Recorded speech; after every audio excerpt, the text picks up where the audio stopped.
Hello guys, welcome back to DS law academy. This is Divya and आज हम discuss करने वाले हैं रॉस्को पाउंड की social engineering theory in detail. So let's get started. अब देखो, ये हमें पता है कि जो सोशोलॉजिकल स्कूल ऑफ थ्योरी है ये तीन चीज़ों का इंटरप्ले है, that is society, human behaviour and social change. ठीक है। अब लास्ट क्लास में हमने ये 5 ज्यूरिस्ट के बारे में ऑलरेडी पढ़ चुके हैं। अगर आपने वो वीडियो नहीं देखा है तो इसका लिंक यहाँ पर आ जाएगा, वरना डिस्क्रिप्शन बॉक्स में भी मैं इसका लिंक डाल दूंगी, आप वहाँ से पढ़ लेना। रॉस्को पाउंड जो है ये एक अमेरिकन स्कॉलर थी। सोशोलॉजिकल स्कूल के जितने भी ज्यूरिस्ट थे उसमें से सबसे सिस्टमैटिक राइटर रॉस्को पाउंड थे। इनको फादर ऑफ सोशोलॉजिकल स्कूल बोला जाता है क्योंकि ये कॉन्सेंट्रेट करते थे फंक्शनल एस्पेक्ट ऑफ लॉ में। इनका मेन फोकस था कि लॉ का जो फंक्शनल एस्पेक्ट है उसमें हमें ज़्यादा एम्फेसिस देना चाहिए, इसीलिए इनकी थ्योरी को फंक्शनल स्कूल भी बोला जाता था। अब रॉस्को पाउंड बोलते थे कि जो लॉ का प्राइमरी गोल है that is to establish equilibrium in the society. ठीक है, तो सोसाइटी में एक बैलेंस बना के रखना है जितने भी इंडिविजुअल्स के खुद के इंटरेस्ट है उनके बीच में। एंड ये स्ट्रेस करते थे on the significance of both individual and communal interest. ये बोलते थे कि जब तक इंडिविजुअल एंड कम्युनल इंटरेस्ट के बीच में कोई कन्फ्लिक्ट अराइज नहीं होता है तब तक इन दोनों को ही इक्वल वेटेज या इक्वल कंसिडरेशन देना चाहिए। अब इनकी थ्योरी को सोशल इंजीनियरिंग थ्योरी बोला जाता है। रॉस्को पाउंड ने 2 चीजें बोली है। सबसे पहले तो उन्होंने बोला है कि जो लॉ का जो एंड पर्पस है वो होना चाहिए इंडिविजुअल्स का मैक्सिमम वांट को सेटिस्फाई कर दे विथ मिनिमम फ्रिक्शन। साथ में ये भी बोलते हैं law is social engineering which means a balance between the competing interest in society in which applied science are used for resolving individuals and social problems। अब इसका मतलब ये होता है कि लॉ इज सोशल इंजीनियरिंग, मतलब लॉ का काम है सोसाइटी के अलग अलग लोगों के इंटरेस्ट के बीच में एक बैलेंस बना के रखना। अब ये बोलते हैं कि लॉ को हमें सिर्फ एज अ थ्योरी नहीं पढ़ना है, रैदर हमें इसे प्रैक्टिकली अप्लाई करके भी देखना है। अब जैसे मान लो कि एक डॉक्टर है, वो अपना पेशेंट का ट्रीटमेंट करते हैं, वैसे ही लॉ जो है इंडिविजुअल एंड सोशल प्रॉब्लम्स का ट्रीटमेंट करते हैं with the help of science and logic. तो सिंपली ये क्या बोल रहे हैं, लॉ एक प्रैक्टिकल टूल है जो सोसाइटी के कॉन्फ्लिक्ट्स को साइंस एंड लॉजिक के थ्रू सॉल्व करते हैं। ठीक है। अब ये बोल रहे हैं कि लॉ 2 कंपोनेंट्स के बीच में रिवॉल्व करता है, that is society and human beings. तो बेसिकली ये बोलते हैं कि लॉ को welfare of society and welfare of individuals के बीच में एक बैलेंस बना के रखना है। अब ये जो welfare of society and welfare of individual है ये आपस में ना दोनों इंटरडिपेंडेंट है, और अगर इन दोनों के बीच में एक हार्मोनियस रिलेशनशिप अगर क्रिएट करना है तो हमें जो लीगल मैकेनिज्म है उनको एक प्रॉपर तरीके से यूटिलाइज करना पड़ेगा ताकि सोसाइटी में एक stability and peace and order maintain रहे। अब रॉस्को पाउंड ने इंजीनियर एंड एडवोकेट्स के बीच में एक एनालॉजी क्रिएट किया है। इन्होंने बेसिकली लॉ को इंजीनियरिंग से लिंक कर दिया। अब ये बोलते हैं कि जिस तरीके से एक इंजीनियर फाइनल प्रोडक्ट को स्ट्रक्चर देने के लिए अपना एक्सपर्टाइज यूज़ करते हैं, उसी तरीके से लॉ को भी यूज़ किया जा सकता है एक स्ट्रक्चर सोसाइटी बनाने के लिए।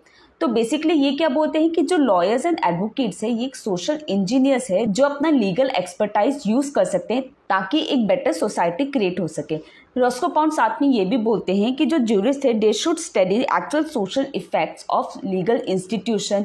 जब भी लॉ मेकिंग प्रोसेस होता है तब उनको जो सोसाइटी की हिस्ट्री है उसको भी स्टडी करना चाहिए, so that they can create a harmonious and balance social order.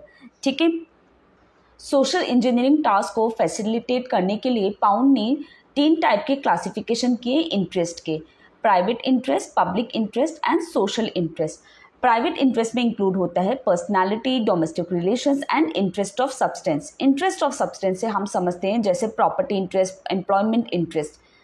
Public interest में इंक्लूड होते हैं state as a juristic person and state as a guardian of social interest. State as a juristic person मतलब कि state acquire कर सकता है property, उसको hold कर सकता है, सेल आउट कर सकता है। And state as a guardian of social interest का मतलब होता है कि state territorial water, natural resources को प्रोटेक्ट करेगा। सोशल इंटरेस्ट में उन्होंने 6 कैटेगरीज ऑफ इंटरेस्ट दिए हैं। जनरल सिक्योरिटी मतलब general safety, health, peace and order, security of social institutions, इसमें religious and political institutions include होते हैं। जनरल मॉरल्स मतलब prevention of prostitution and gambling, conservation of social resources, general progress मतलब economic, political and cultural progress of the state, and individual life, इसमें individual की जो political, cultural, social and economic life है उनके interest को protect किया जाता है। अब रोस्को पाउंड ने ना 5 टाइप्स ऑफ ज्यूरल पोस्टुलेट्स दिए हैं। अब ये ज्यूरल पोस्टुलेट्स का मतलब होता है कि एक बेसिक एक्सपेक्टेशन जो हर एक इंडिविजुअल एक सिविलाइज सोसाइटी में एक्सपेक्ट करता है। रोस्को पाउंड बोलते हैं कि ये जो ज्यूरल पोस्टुलेट है ना, ये एब्सोल्यूट नहीं है, rather they have relative value, और ये जो पोस्टुलेट्स है ये चेंज हो सकते हैं with the changing needs of society. अब पहला ज्यूरल पोस्टुलेट है प्रोटेक्शन फ्रॉम इंटेंशनल एग्रेशन, मतलब जो इंडिविजुअल है वो एज्यूम करेगा कि उसके साथ में कोई इंटेंशनली कोई हार्म उसको नहीं पहुंचा सकता। सेकेंड ज्यूरल पोस्टुलेट है control over acquired and created property, मतलब कि जो मेन है वो एज्यूम कर सकते हैं कि उनके पास में प्रॉपर्टी के ऊपर में पूरा कंट्रोल रहेगा, जितने भी एक्वायर्ड एंड क्रिएटेड प्रॉपर्टी है वो उनको यूज कर सकते हैं खुद के बेनिफिट के लिए। थर्ड ज्यूरल पोस्टुलेट है good faith in social and economic dealings. Fourth jural postulate है duty to avoid unreasonable risk, इसमें लॉ ऑफ टॉट आ जाता है। इसका मतलब है कि मैन जो है एक सिविलाइज सोसाइटी में ये एज्यूम कर सकता है, एक्सपेक्ट कर सकता है कि उसके साथ में कोई भी अनरीजनेबल रिस्क ऑफ इंजरी नहीं होगा। लास्ट ज्यूरल पोस्टुलेट है responsibility for potentially harm agencies, ये है एब्सोल्यूट लायबिलिटी, जिसको यूके में स्ट्रिक्ट लायबिलिटी भी बोला जाता है। इसका मतलब कि कोई भी हार्मफुल चीज जो एस्केप होगी उससे उनको प्रिवेंशन मिलेगा। तो ये थे 5 टाइप्स ऑफ ज्यूरल पोस्टुलेट्स। अब रोस्को पाउंड का जो सोशल इंजीनियरिंग थ्योरी है इसको इंडिया में किस तरीके से अभी अप्लाई किया जा रहा है, देखो कुछ केस लॉज आए हैं जिसके बेसिस में social engineering theory of Roscoe Pound को अप्लाई किया गया है। सबसे पहला केस है Vellore citizens welfare forum versus Union of India. इसमें इकोलॉजी एंड इंडस्ट्रियल ग्रोथ के बीच में एक बैलेंस क्रिएट करने की कोशिश की है जुडिशरी ने। इसमें 2 की प्रिंसिपल्स को इंट्रोड्यूस किया था, that is precautionary principles and polluter pays principle. Second case है Union Carbide Corporation versus Union of India. इसमें सुप्रीम कोर्ट ने जो रोस्को पाउंड की 5th ज्यूरल पोस्टुलेट है उसको एस्टैब्लिश किया था, that is rule of absolute liability. ठीक है, अब देखो काफ़ी ऐसे लेजिस्लेशंस भी आए हैं जहाँ पे सोशल इंजीनियरिंग थ्योरी को यूज़ किया गया है एंड इसके बेसिस में ही इन एक्ट्स को एनेक्ट किया गया है, जैसे कि Hindu marriage act, Hindu adoption maintenance act, land reforms, labour law, minimum wages act, maternity act. तो ये कुछ ऐसे लेजिस्लेशन है जहाँ पर social engineering theory of Roscoe Pound को इंडिया में अप्लाई किया गया है। अब देखो ऑल दो रोस्को ने बहुत ही सिस्टमैटिकली अपनी थ्योरी दी है, लेकिन स्टिल कुछ क्रिटिसिज्म्स उनको भी फेस करना पड़ा। सबसे पहले है lack of clarity. Roscoe Pound ने अपनी जो क्लासिफिकेशन ऑफ इंटरेस्ट है ना उसको उन्होंने ठीक से डिफाइन नहीं किया है। नेक्स्ट है over emphasis of social engineering. Roscoe Pound ने सोशल इंजीनियरिंग में इतना ओवर एम्फेसाइज कर दिया कि इन्होंने इंडिविजुअल की जो राइट्स एंड लिबर्टी है उसको इग्नोर कर दिया।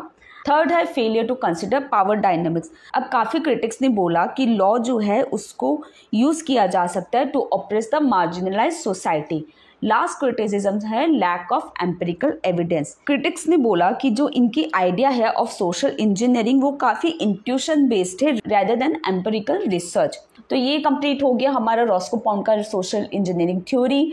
अगर आपको और डिटेल में मुझसे पढ़ना है तो ऑनलाइन क्लासेस आप ले सकते हो। डिस्क्रिप्शन में मेरा टेलीग्राम हैंडल का लिंक दिया गया है, वहाँ से आप मुझसे कनेक्ट कर सकते हो। और अगर वीडियो आपको अच्छी लगे तो लाइक कीजिए, कमेंट करके बताइए कि और कौन से टॉपिक में आपको वीडियोस चाहिए, साथ में अपने फ्रेंड्स के साथ शेयर कर दीजिए and do subscribe the channel ताकि नेक्स्ट वीडियो का नोटिफिकेशन मिल जाए। Till then bye bye and take care.